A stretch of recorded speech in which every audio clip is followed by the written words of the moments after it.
A red carpet welcome to the YouTube channel amazing truths. പ്രേക്ഷകരെ, ഇന്ന് ലോകത്തിൽ ചെറുതും വലുതുമായ അനേകം ജലസംഭരണികൾ നിർമ്മിച്ചിട്ടുണ്ട്. കുടിവെള്ളത്തിനും കാർഷിക മൃഗസംരക്ഷണത്തിനും വൈദ്യുതിക്കുമായി ഉപയോഗിക്കുന്നു. മനുഷ്യ പുരോഗതിയുടെ ഒരു നാഴികക്കല്ല് എന്ന് വേണമെങ്കിൽ ഡാമുകളെ വിശേഷിപ്പിക്കാം. എന്നാൽ സുരക്ഷാ ഭീഷണി നേരിടുന്ന ഡാമുകൾ ഔദ്യോഗിക കണക്ക് അനുസരിച്ച് അനേകമുണ്ട്. അതിൽ ഒരു ഡാമാകുന്നു ഇന്ന് ലോകത്തിൽ അറിയപ്പെടുന്ന മുല്ലപ്പെരിയാർ ഡാം. കൂടാതെ കേരള ജനതയുടെ മനഃശാസ്ത്രത്തെ മുല്ലപ്പെരിയാർ ഡാം വളരെയധികം സ്വാധീനിച്ചു കഴിഞ്ഞിരിക്കുന്നു. ഒരു അർത്ഥത്തിൽ മധ്യ കേരളത്തിൻ്റെ സമാധാനവും സ്വസ്ഥതയും മുല്ലപ്പെരിയാർ ഡാം കെടുത്തിയിരിക്കുന്നു. ഈ ഡാമിനെ ഇത്രയധികം ഭയപ്പെടേണ്ടതുണ്ടോ?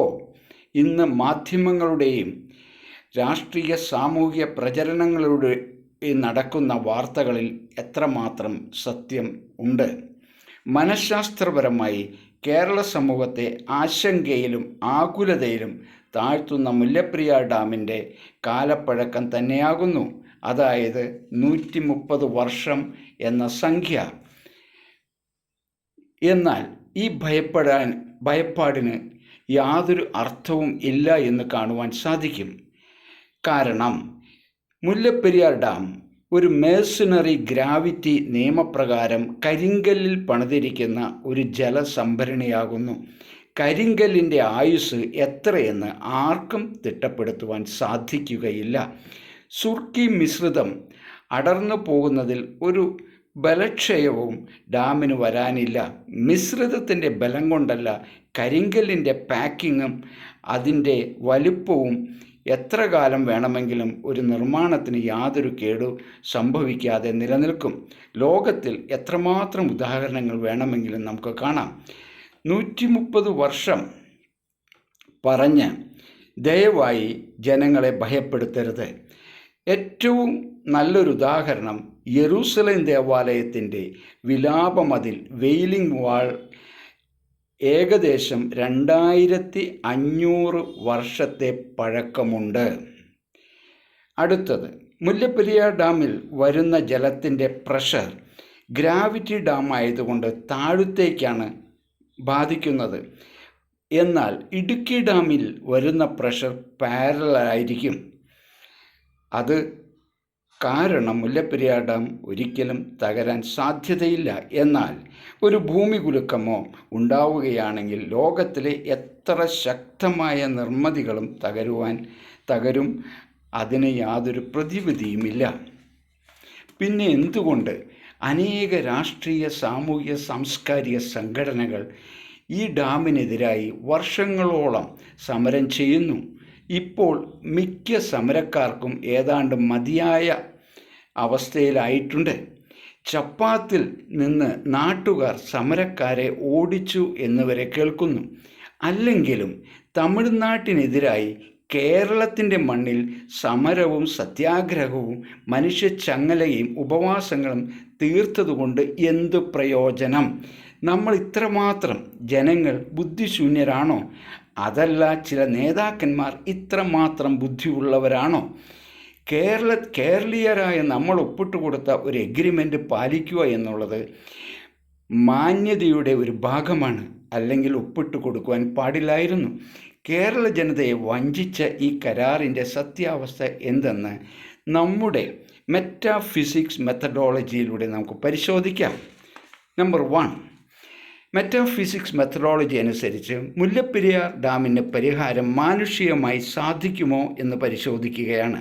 ഇവിടെ ഫോർമുല എക്സ് ഇവിടെ നോൺ ഫാക്ടറാണ്. That is Mullaperiyar dam. Methodology metaphysics. What is the root cause of the issue? അതായത് മുല്ലപ്പെരിയാർ ഡാമിൻ്റെ ചരിത്രം എന്താണ്?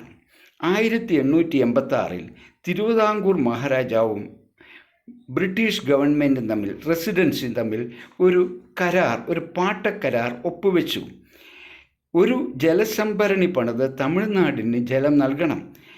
ജലം നൽകുന്നതിൽ യാതൊരു തെറ്റുമില്ല. കാരണം ജലം നൽകുക എന്നുള്ളത് ഒരു മഹനീയ പ്രവൃത്തി തന്നെയാകുന്നു. എന്നാൽ ഈ കരാറിൻ്റെ രീതി ചില സംശയങ്ങൾക്കിട നൽകുന്നു. 1895 പെരിയാർ ലേക്ക് എഗ്രിമെൻ്റ് നടപ്പായി. ഈ എഗ്രിമെൻറ്റിൽ രേഖപ്പെടുത്തിയിരിക്കുന്ന കാലയളവ് 999 വർഷം തികച്ചും അസ്വാഭാവികം തന്നെ. പാരമ്പര്യം പറയുന്നത് മഹാരാജാവ് വളരെ സമ്മർദ്ദത്തിലായിരുന്നുവെന്നും ആ സമ്മർദ്ദത്തിലൂടെ അദ്ദേഹം പറഞ്ഞ വാക്കുകൾ എൻ്റെ ഹൃദയരക്തം കൊണ്ട് ഞാനിതിൽ ഒപ്പുവെക്കുന്നു എന്നുമാകുന്നു. അങ്ങനെയെങ്കിൽ ഇതൊരു കരാറല്ല, എഗ്രിമെൻ്റല്ല, ഇതൊരു ഉടമ്പടിയായി മാറും. കരാറും ഉടമ്പടിയും തമ്മിൽ രാപ്പകൽ വ്യത്യാസമുണ്ട്. ഉടമ്പടി ലംഘിച്ചാൽ ലംഘിക്കുന്ന പാർട്ടി മരണശിക്ഷയ്ക്ക് ഉറപ്പ്. എന്നാൽ കരാർ ലംഘിച്ചാൽ അങ്ങനെയല്ല, പണം കൊണ്ടോ ജയിൽ ശിക്ഷ കൊണ്ടോ ശിക്ഷ തീരും. വിവാഹം ഒരു കരാറാകുന്നു, ഒരു ഉടമ്പടിയല്ല. ലോകത്തിൽ ആദ്യമായി ഒരു ഉടമ്പടി നമുക്ക് തന്നിരിക്കുന്നത് ഏദൻ തോട്ടത്തിൽ വെച്ചാകുന്നു. ഏകദേശം 400 ജീവനുകൾ ഡാമിൻ്റെ നിർമ്മാണത്തിന് ബലിയർപ്പിച്ചിട്ടുണ്ട്. കൂടാതെ ആയിരക്കണക്കിന് മനുഷ്യർ അനുഭവിച്ച ദുരിതവും ദുഃഖവും മാറാരോഗങ്ങളും കരാറിൽ പറഞ്ഞിരിക്കുന്ന പെരിയാർ ഇറിഗേഷൻ പ്രൊജക്റ്റ് എന്നാകുന്നു. എന്നാൽ ഇന്ന് ഇതറിയപ്പെടുന്ന മുല്ലപ്പെരിയാർ ഡാം എന്നാകുന്നു. ഈ പേര് ആര് മാറ്റി, എന്തിനു മാറ്റി?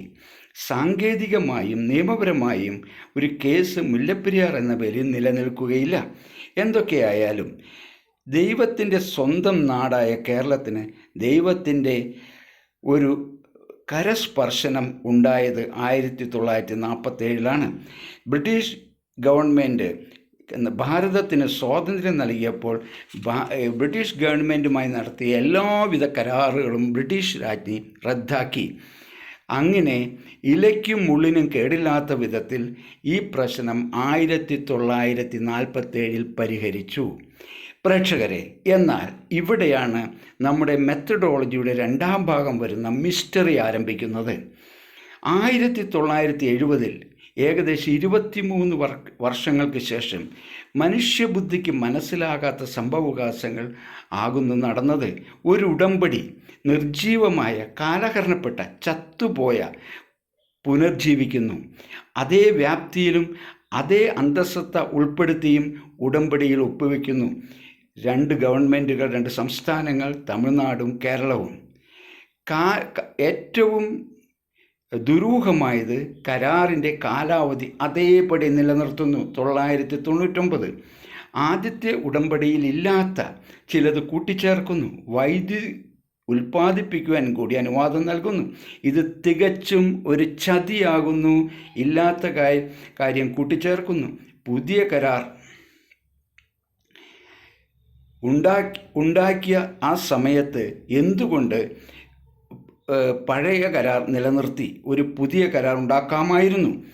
ജനങ്ങളാൽ തിരഞ്ഞെടുക്കപ്പെട്ട ഒരു ഗവൺമെൻറ് ഒരു വലിയ ചതി ചെയ്തിരിക്കുന്നു. ജനം നോക്കുകുത്തിയായി മാറി.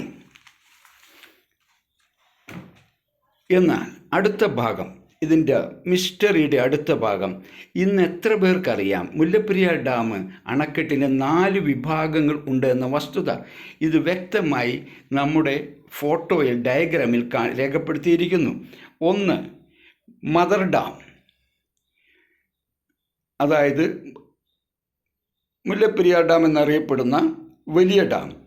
2 സ്പിൽവേ, 3 എർത്തൻ ഡാം, 4ാമത്തത് ബേബി ഡാം. ഇതിൽ ബേബി ഡാം അറിയപ്പെടുന്നത് ഒരു മിസ്റ്ററി ഡാം എന്നാകുന്നു. ബേബി ഡാമിൻ്റെ ബേസ്മെൻറ്റ് അടിയിലൂടെ സീപ്പേജ് ജലം ഒഴുകി പുറത്തേക്ക് വരുന്നു. ആ പ്രദേശത്ത് മുഴുവൻ ചതുപ്പ് നിലമായി മാറ്റിയിരിക്കുന്നു. ഈ ഭാഗം ബേബി ഡാം അല്ലെങ്കിൽ ബേബി ഡാം തീർത്തും സുരക്ഷിതമല്ല.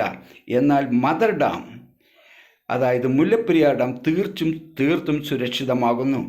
പെനികുക്ക് നിർമ്മിച്ചത് നിർമ്മാണത്തിൽ പറഞ്ഞിരിക്കുന്നത് പോലെ 116 അടി ജലം ഡാമിന് യാതൊരു അസ്ഥിരതയും വരുത്തുന്നില്ല. 130 വർഷത്തെ പഴക്കം ഡാമിന് സുരക്ഷിതത്തെ ബാധിക്കുന്നില്ല. എന്നാൽ 116 അടിയിൽ കൂടുതൽ വെള്ളം, അതായത് 36 അടി 152 അടി വരെ ആയാൽ ബേബി ഡാമിനെ അത് ബാധിക്കും. മധ്യ കേരളത്തിന് അതീവ ഭീഷണിയുമായിരിക്കും. So we have seen methodologies, metaphysics, root cause, അതിൻ്റെ ചരിത്രം നമ്മൾ കണ്ടു. അത് മനുഷ്യനാൽ അത് പരിഹരിച്ചു. 1947 എവറിതിങ് വാസ് ഫൈൻ. എന്നാൽ 1970 ഇതൊരു മിസ്റ്ററിയായി മാറുകയാണ്. കാലഹരണപ്പെട്ട ഡെഡായ ഒരു കവനൻ്റ് റിവൈവ് ചെയ്യുന്നു. ഇത് ഒരു വലിയ ചതി തന്നെയാണ്. ചീറ്റിംഗ്. അടുത്തത് the most important mystery. Colonel engineer Pennycuick സഹജീവികളുടെ ദയനീയാവസ്ഥ കണ്ട് പണിത മുല്ലപ്പെരിയാർ ഡാമിൻ്റെ വ്യവസ്ഥകൾ 1970 കേരളത്തിൻ്റെ ഭരണാധികാരികൾ ലംഘിച്ചു. തമിഴ്നാട്ടിലെ ജനങ്ങളുടെ ജലദൗർലഭ്യത്തിനും അതേപോലെ കൃഷിക്കും ഈ ഡാം നിലനിൽക്കേണ്ടത് അത്യന്താപേക്ഷിതമാണ്. പിന്നെ എന്തുകൊണ്ട് തമിഴ്നാട് ഗവൺമെൻറ് ഇതിൻ്റെ സുരക്ഷിതത്വം ഉറപ്പാക്കുന്നില്ല? അടുത്തത്, കേരളത്തിൻ്റെ ലക്ഷക്കണക്കിന് ജനങ്ങളുടെ ജീവന് ഭീഷണിയായി നിൽക്കുന്ന ബേബി ഡാമിൻ്റെ സുരക്ഷിതത്വം ഉറപ്പാക്കേണ്ടത് കേരള ഗവൺമെൻറ്റാണ്. കേരളത്തിൻ്റെ കൈവശമിരിക്കുന്ന 40 സെൻറ്റ് സ്ഥലത്ത് 27 മരങ്ങൾ മുറിച്ചാൽ മാത്രമേ തമിഴ്നാടിന് ബേബി ഡാം ബലപ്പെടുത്തുവാൻ സാധിക്കുന്നുള്ളൂ. എന്തുകൊണ്ട് കേരള ഗവൺമെൻറ് അനുവദിക്കുന്നില്ല? പ്രേക്ഷകരെ, ബേബി ഡാം തകർന്നാൽ ആർക്കാണ് അതുകൊണ്ടുള്ള പ്രയോജനം? കുബുദ്ധികൾക്കോ വിഷമനസ്സുകൾക്കോ സങ്കുചിത മനസ്സുകൾക്കോ എന്താണെന്ന് അറിയുവാൻ കഴിയുന്നില്ല. ആർക്കാണ് ഇതുകൊണ്ട് നേട്ടം കൊയ്യുവാൻ സാധിക്കുന്നത്? നമ്മുടെ തേക്കടി, ശബരിമല, മൂന്നാർ, അതുപോലെ തന്നെ ശ്രീ പത്മനാഭസ്വാമി ക്ഷേത്രം, ഇതെല്ലാം ഒന്ന് പുനർചിന്തനം ചെയ്യുന്നത് നന്നായിരിക്കും. അവസാനമായി മാട്രിക്സ്. ഈ പ്രശ്നം നമുക്ക് പരിഹരിക്കാൻ സാധിക്കുമോ എന്നുള്ളതാണ് മാട്രിക്സ്. ന്യൂമറോളജി അനുസരിച്ച് സംഖ്യകളിൽ ഹിഡൻ പ്ലാനുകളും രഹസ്യങ്ങളും അജണ്ടകളും അടങ്ങിയിരിക്കുന്നു. ഒന്നിൽ നിന്ന് വേറൊന്ന് പുറത്തേക്ക് വരുന്നു. ഉദാഹരണത്തിന് 6 എന്നത് മനുഷ്യൻ്റെ സംഖ്യയാണ്. ദൈവം 6-ാം ദിവസം മനുഷ്യനെ സൃഷ്ടിച്ചു.